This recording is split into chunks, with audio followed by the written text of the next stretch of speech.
What is Christianity? It's simply good news about a person called Jesus. So, who is this Jesus?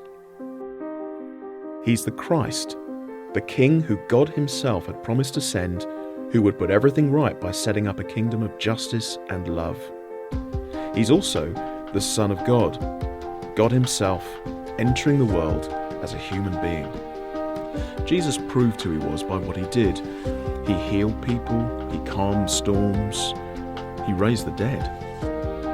By doing these things, the King was giving a glimpse of life in his kingdom, a perfect place with no suffering, fear, or death. It's the world we all want. But many people rejected Jesus. They thought they'd be happier making their own rules and living outside his kingdom.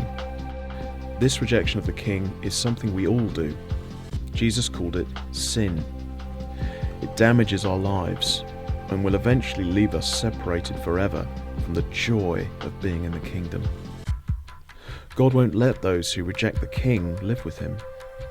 So we face what Jesus called hell, an existence without anything good forever.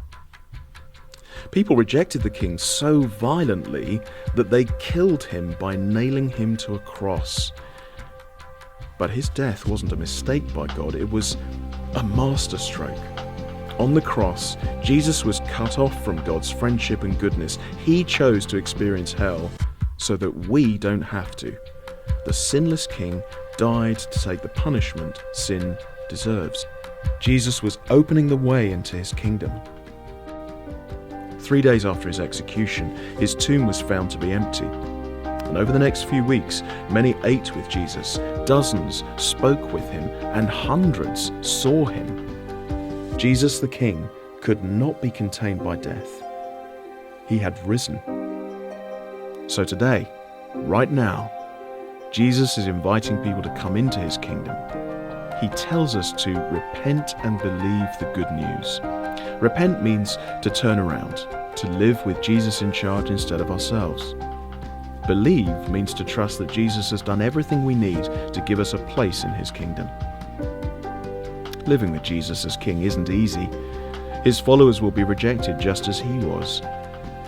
But they also live a life of deep security, satisfaction, and joy, knowing God and his forgiveness, being helped by his Spirit, and looking forward to the King's return, when he will finally establish his loving kingdom forever. Jesus offers all this to anyone and everyone who repents and believes. How about you?